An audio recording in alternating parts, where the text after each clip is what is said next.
Le revenu, c'est comme l'air sous les ailes de l'oiseau. Et ce serait un droit civique s'il y avait un revenu de base. Bienvenue sur Terre. Aujourd'hui, chacun a un revenu, plus ou moins. Sinon, il ne pourrait même pas survivre. Mais sous quelles conditions? Comment chacun obtient-il son revenu? 4 Allemands sur 10 travaillent. Ce travail leur procure un revenu suffisant pour vivre. Presque 3 sur 10, en majorité les enfants et les jeunes, ont un revenu par leur famille. 2 sur 10 vivent de leur retraite ou de leur rente. Et moins d'1 sur 10 de l'assurance chômage ou de l'aide sociale. Tous les revenus sont le résultat de l'activité économique, mais 41% seulement sont le fruit d'un travail rémunéré. Tous les autres sont dits revenus de transfert, des revenus qui ne sont pas directement liés au travail.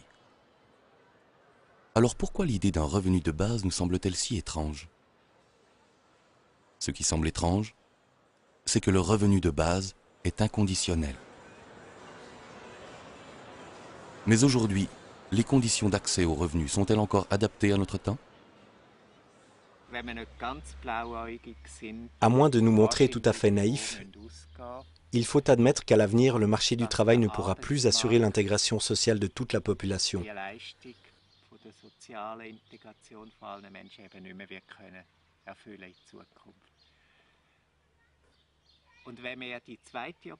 Cependant, en refusant l'alternative du revenu de base, nous sommes obligés de parier sur la croissance économique à n'importe quel prix.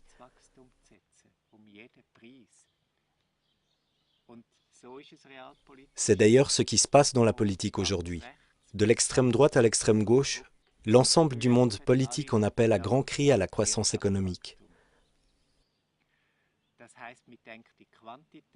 Ainsi, nous persistons dans une approche quantitative des problèmes et nous perdons toute chance de développer de nouveaux modèles d'organisation sociale d'une qualité supérieure.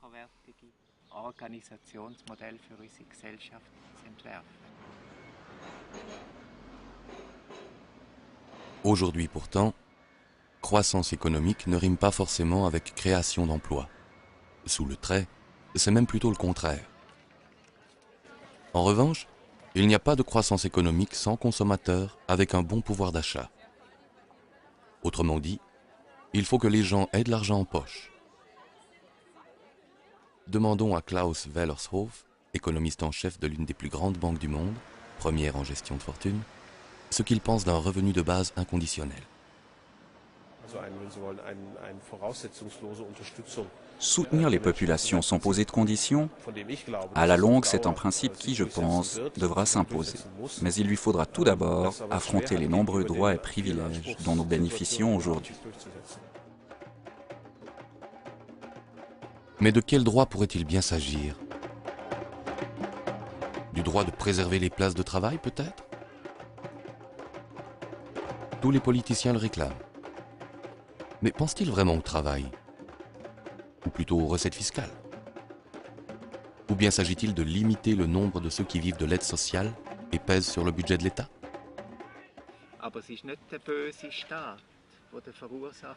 Ce n'est pas la politique de l'État méchant qui est responsable de l'explosion des coûts, c'est la rançon du succès. Le succès en question est celui de la rationalisation. Une rationalisation qui arrive jusqu'à notre porte.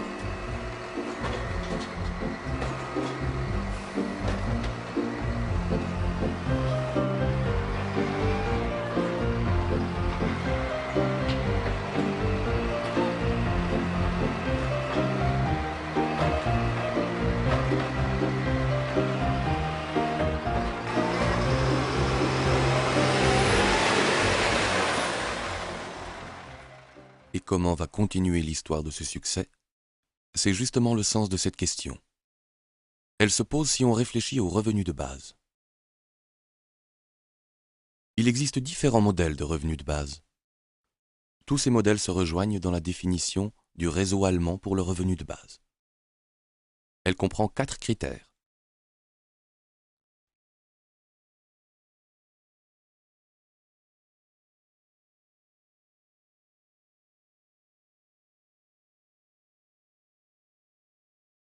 Mais gardons les pieds sur terre.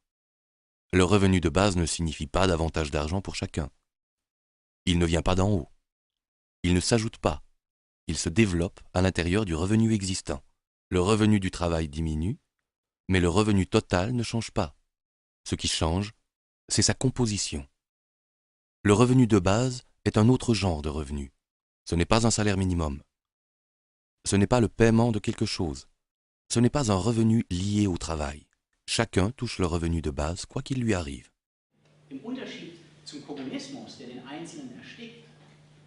Contrairement au communisme qui étouffe la personne et au libéralisme de marché qui cherche à l'isoler, le revenu de base lie la sécurité à une liberté maximale, pour que l'individu puisse devenir maître de ses choix.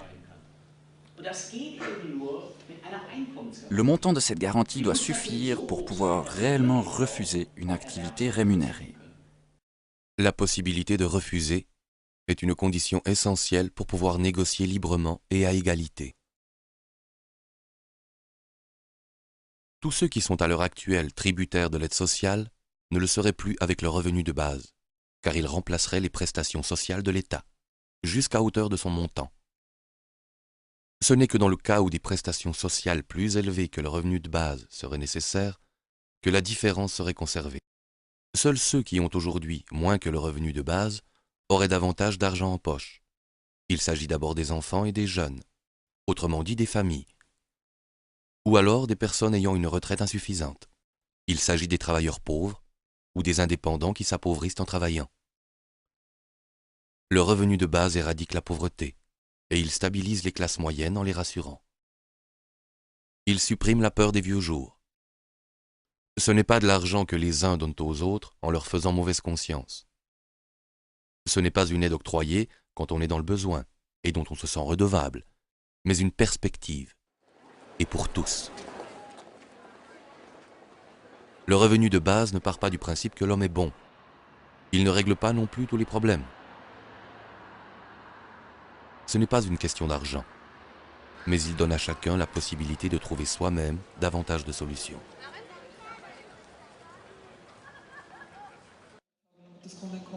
En Autriche, en Suisse et en Allemagne, le revenu de base est un enjeu que l'on discute sérieusement. Je crois que cela vient du fait que c'est le moment idéal. Il nous rend la dignité humaine. Et il n'est pas lié au bien-être social de la société. Il aurait un effet sur l'escalade des tensions sociales que nous connaissons aujourd'hui. Nombreux sont ceux qui ont un emploi, mais qui n'en veulent pas vraiment. On dit de cela, ces gens nous prennent nos emplois. Parce qu'en même temps, d'autres sont exclus alors qu'ils veulent travailler. Le jour où ce sera la décision de l'intéressé qui comptera, les choses vont bouger. Le plus intéressant dans ce système, c'est que je ne pourrai plus dire à la fin de ma vie que je n'ai pas pu faire ce que je voulais.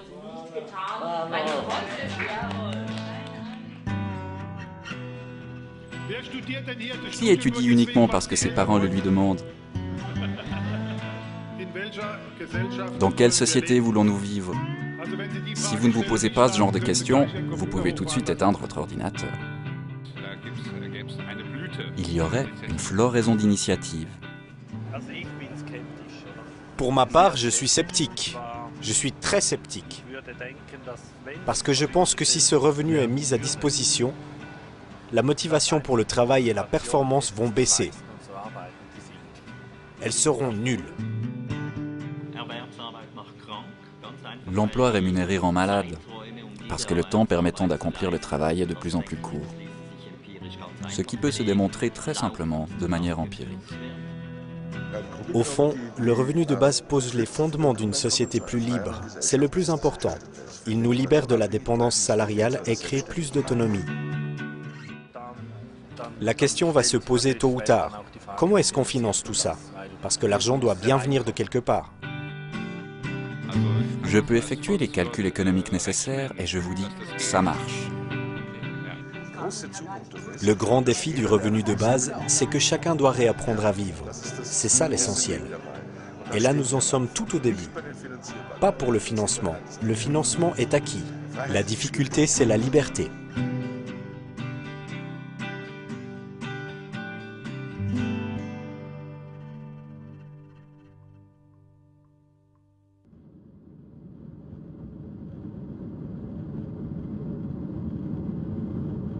des visions d'horreur. Le début du XXIe siècle n'en manque pas. Les journaux en sont pleins, et nous aussi. Le revenu de base n'est pas un thème abstrait qui nous renvoie au rôle de spectateur.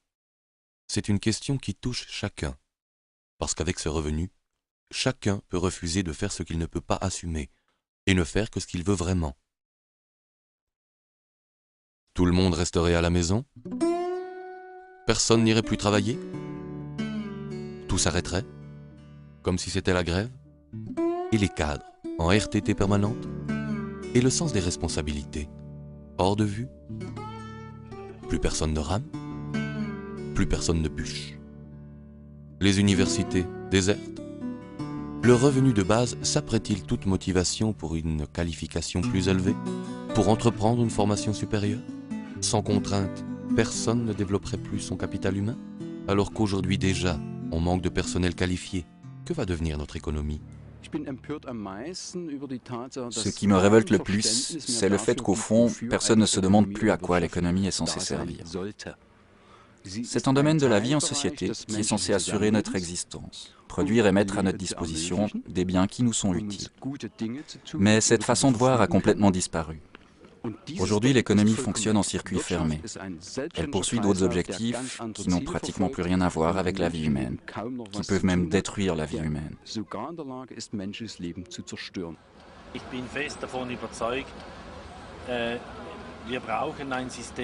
Malgré tout, j'en suis convaincu. Nous avons besoin d'un système qui récompense la performance, qui rémunère le travail bien fait.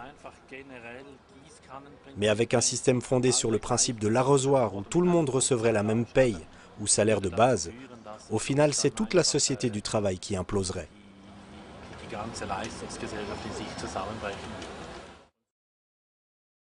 Pour l'année 2001, les prestations payées en Allemagne. 56 milliards d'heures de travail rémunérées. Les prestations non payées, 96 milliards d'heures de travail à la maison, pour les enfants ou encore dans le cadre d'une activité bénévole. Un revenu de base n'empêcherait pas du tout la rémunération du travail. La question qui risque de se poser, c'est plutôt de savoir, dans les entreprises, comment diriger des collaborateurs qui ne se laissent plus discipliner aussi facilement par le besoin d'argent. Idem en politique. Comment gouverner des citoyens rendus plus indépendants grâce à leur revenu de base? Et comment est-ce qu'on se gouverne soi-même? Est-ce que vraiment tout le monde serait en train de bronzer? Avec une montagne d'ordures dans les rues? Les parcs, laissés au bon soin des retraités? Le revenu de base est-il suffisant pour corrompre la société du travail? Pour saper l'esprit d'indépendance? Le plaisir de la réussite? Est-ce que ce n'est pas l'ennui si tout le monde a déjà un revenu? C'est bon pour les 68ards et autres hippies qui prétendent que l'homme est bon par nature?